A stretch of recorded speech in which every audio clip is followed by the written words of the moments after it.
We're going to walk down, and I'll be there with you. We're going to walk down anyone you want, but I think right here we're going to walk down, and we're going to cheer on our brave Senator. President Donald Trump is suing the BBC for $1 billion. He says a documentary made his January 6th speech look like he was encouraging violence.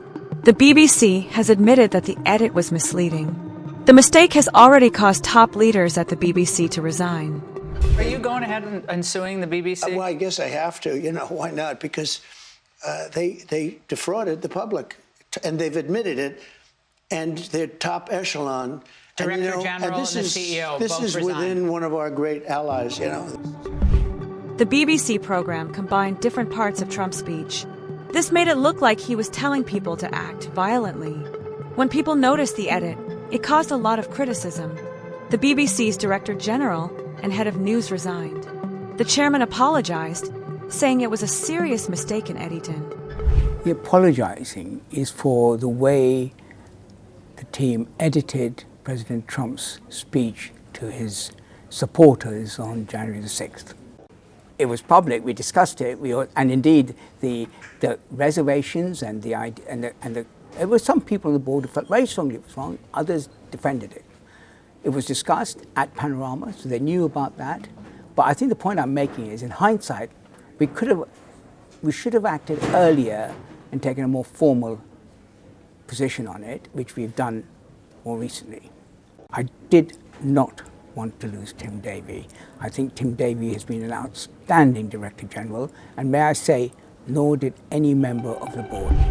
Gee, Trump responded strongly. He said the edit hurt his reputation and was wrong.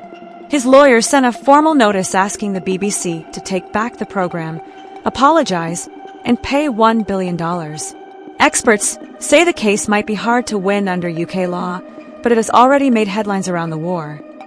You say that opinionated columnists and campaigners shouldn't be... Well, I'm prepared to take the appropriate disciplinary action all the way to termination, yes. I'm pleased to hear it, Chairman. You clearly have a part to play in this. What I want to do is, we are going to be publishing in the next few weeks, and this is imminent, clear social media guidelines, and they will cover both news and current affairs and beyond news and current affairs. And we will have within those guidelines the enforcement policies will be very clear, which is we'll be able to take disciplinary action, we'll be able to take people off Twitter. I would like to say it has been the privilege of my career to serve as the CEO of BBC News and to work with our brilliant team of journalists. I stepped down over the weekend because the buck stops with me. But I'd like to make one thing very clear. BBC News is not institutionally biased. That's why it's the world's most trusted news provider. LD, the BBC is reviewing how the mistake happened. Staff are being reminded to check facts and keep context clear when reporting.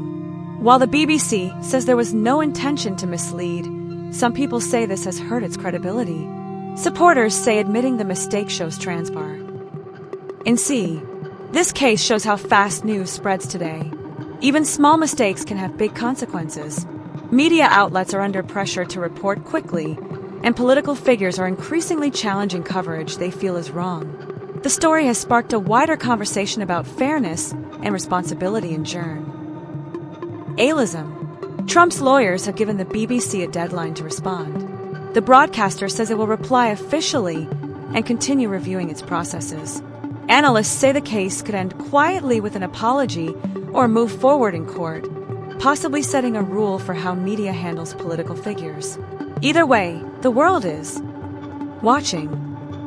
The dispute between President Trump and the BBC is a reminder that how words are presented matters. Every clip and edit can influence millions of people. This case shows why accuracy and context are so important in reporting. The outcome could change how media covers political leaders and how audiences understand the news in the future.